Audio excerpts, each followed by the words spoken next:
আসসালামু আলাইকুম। সবাই কেমন আছেন? আলহামদুলিল্লাহ, আমিও ভালো আছি।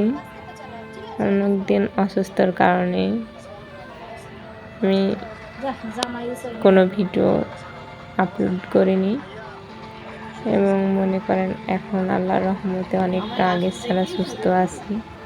সবার দোয়াই, সবার ভালোবাসাতে আল্লাহর রহমতে এখন আমি সুস্থ আছি অনেকটা। আল্লাহ চাইলে বাকিটাও সুস্থ হয়ে যাব। আসলে অসুস্থ এমন একটা নিয়ামত, যেটা আপনার অসুস্থ হলে মানুষকে চেনা যায়, বোঝা যায় কে আপন কে পর।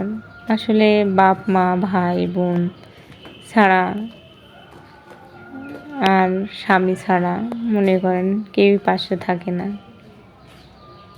মনে করেন বন্ধু বলেন, বান্ধবী বলেন, বিপদের সময় যারা পাশে থাকে আসলে তারাই আসল বন্ধু। আসলে অসুস্থ হলে পারে মানুষের অনেকজনারই দেখতে ইচ্ছা করে এবং মনে হয় যে কেউ যদি আমাকে দেখতে আসতো অবশ্যই অনেক ভালো লাগতো। আসলে মনে হয় যে মানুষ অনেকটাই স্বার্থপর।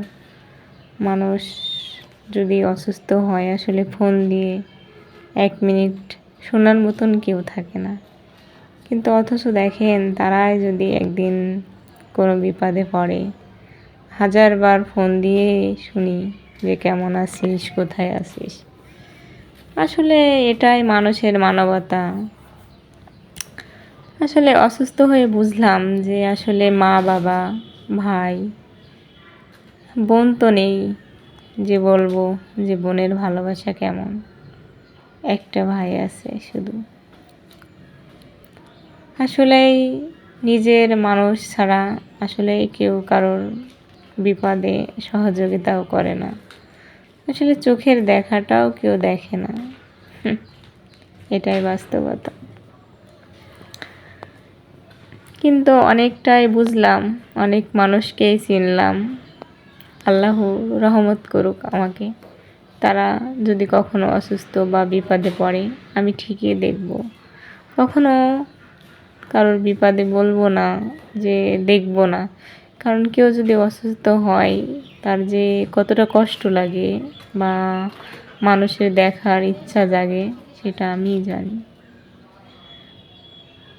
অবশেষে বুঝলাম, জানলাম,